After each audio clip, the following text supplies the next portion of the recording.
on the Today Show, and I started thinking, I was like, well, what if it were two people, and they were young, a young couple got married well too soon, and I'm sorry, they got married, but they got killed too soon in their life, and could they come back and find each other, and if they did, who would believe them? Because we still live in a country that doesn't embrace reincarnation, and while it's gaining in popularity, it still can be tough for some families to cope with such a situation. So I had a story bouncing in my head, and I told it to a coworker, and she said, "You need to write that." And so I did. I wrote it, and I just enjoyed it. I enjoyed writing the story, but that was the genesis of Love After Life, and it all got triggered by a Today Show episode, believe it or not. Oh, I wouldn't doubt it. I mean, going into like our country, people are just now starting to believe in reincarnation, or not a majority, but a good amount of people. But if you go like in India, for example, I mean, they all believe in being reincarnated, and in a lot of countries they do, and it's just so much proof going on there that something is up. And like Gordon, and what he told me, that working with a couple noted psychiatrists, that it seems like the kids, kind of like from about 2 years old to about 7 years old, is when they kind of remember their past lives. And it seems like after about 7, it starts fading away. Right. And that, from what I've read, they believe that's because of how the brain grows and how the body starts maturing, and that age 7, the memories start going away for most children, and I think they say it starts 2 to 4. Where they just start spontaneously saying things that they have no reason to naturally know. And so some of the more phenomenal cases that, the parent writes down what's being said, gets an expert involved, and the expert comes in and researches the facts, and the facts actually point to a name of somebody in the past. And then the research goes in many different directions. They talk about how phobias that people have could be because of past life experiences. They've in their studies they found that, let's say the person says they died of drowning in a past life, they may have a phobia of water, drowning in this life, and they have studied numerous cases where that's occurred. It might be snake bites. It might be any number of things. So it's really an interesting field that I knew nothing about until I got interested in it watching the 2014 interview. Well, I tell you, it is scary. And, another thing a lot of parents do, and I'm just as much as fault, one of my daughters, when she was a little kid, she would be in the living room, and she would be talking to her imaginary friend.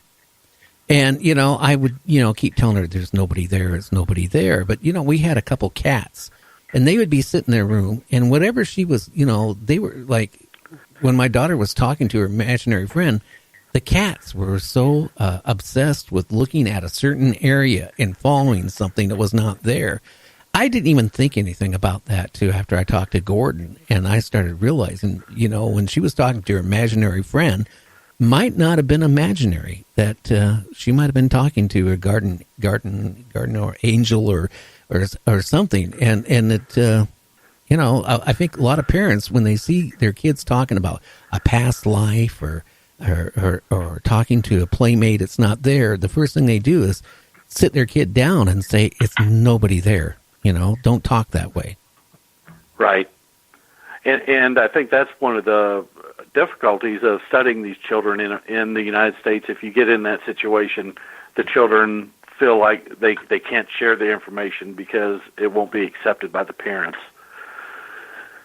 And so it's always good to go in with an open mind and at least let the child say what the child needs to say, record it, and let an expert figure it out. Well, the book you wrote, how is it being accepted out there? Because, it's funny, in the UK and in France and, in Europe, they're more open to reincarnation. Again, like I mentioned, Turkey and India and stuff like that. Here, you still have a certain percentage of people who don't believe in it or don't want to believe in it. I mean, how are people accepting your book? Well, I've been getting really positive comments from people who've read the book, and so it's still very early. This is my first book, and so I'm just now getting really my feet under the book to get it sold.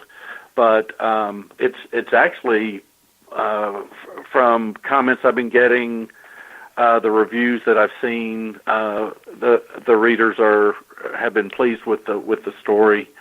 I was a bit surprised that because my mother's generation, I wasn't expecting much acceptance to come from that.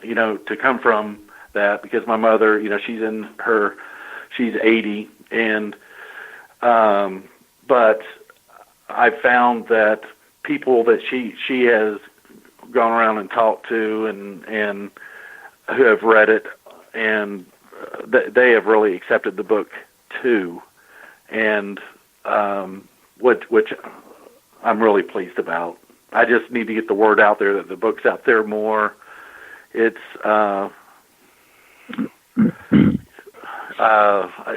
and it's done well as far as I've got 6 awards for it now. Oh wow, that's so good. I'm hoping to get it rolling.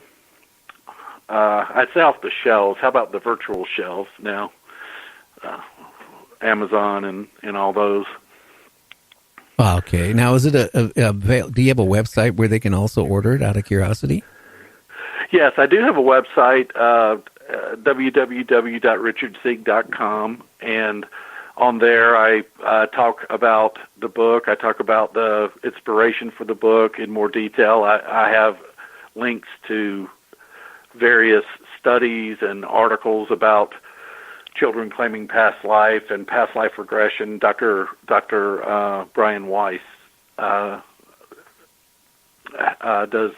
past life regression as well. You spoke about someone earlier, and but they can link to purchase the book there as well. Now, can you give us a little bit about the story a little bit without giving the plot away, and how many people? Is it all on just one kid, or is it on multiple children? Or it's actually set in my hometown of Winston-Salem, North Carolina, and I have it start out where a young couple, they it's love at first sight. They meet in high school, and everything's going well for them. And very early in life, something happens. And but prior to the death, they had been forsworn that they were soulmates. They were going to find each other, that they had in future lives, because they have more love than could fill one lifetime. And so the rest, after that happens, 2 babies are born in different parts of the country, and so the idea is, can they find each other?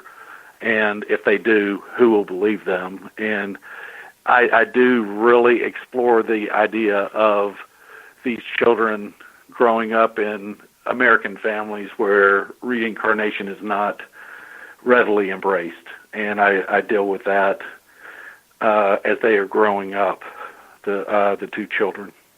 Well, I don't know if you have any children, but if I had a child that came up to me and said, "Hey, I was such and such," like Al Capone or something, whatever, and started telling me where he planted bodies at, in 1931, and where they put the loot, I'd be kind of leery at that point. But I mean, How would the average person actually accept if their child starts talking about all this stuff? I mean, it seems like a lot of the information they give is not just a little bit. I mean, it's detailed.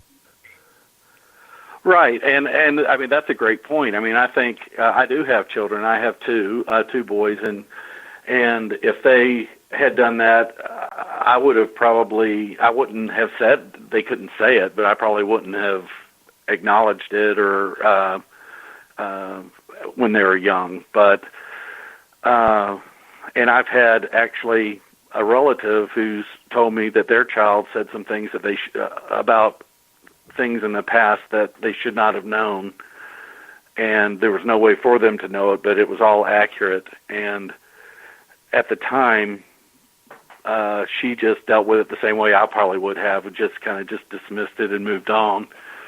But I've seen on Dr. Tucker's website where they have advice for parents, to keep an open mind, to write things down, and but keep an open mind is and that's hard. Some families, it goes against the culture, it goes against the religion, and it can be very difficult to keep an open mind in that situation.